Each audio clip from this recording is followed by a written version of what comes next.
kimnikidek? O'sha oxunnikidek ko'zlaring yoqadi. Umuman o'zing yoqasan. O'zliging, butunlay o'zing yoqasan. O'g'lim, telegramingga qarab ol. Tinchlikmi? Qarab ol. Qo'pol. Hech bir so'z shirinmas onam so'zidek. Hech bir yuz go'zalmas onam yuzidek. Onamning ko'zidek mehrli ko'z yo'q.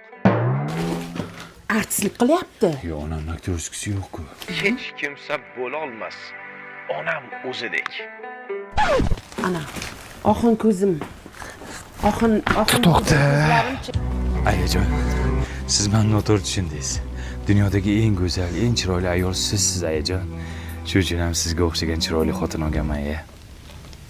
Xotining xunuk, Xunik. beparosatam. Shunaqa. Qo'ying shu gaplarni. Mani shu kungacha yetib kelishimga sababchi sizsiz. Men uchun nimalar qilmadingiz? Hamma narsani siz qildingiz, ayajon. O'g'lim, telegramingga qarab ol. Tinchlikmi, dada? Qarab ol. Ya'ni ota shunaqa narsaki, bir narsangizni qilib bermasa ham otani turganini o'zi, tirikligini o'zi yoningizda boshini shunday qimillatib qo'yganini o'zi men borman o'g'lim, qo'rqma. Bos yaxshi bo'ladi hamma. Tiziq qiliq qiling, ey. Aya, qo'ying. Turing. Dadam xayol chiqib qo'yibdi-ku. Dada. Ayajon. Dadajon.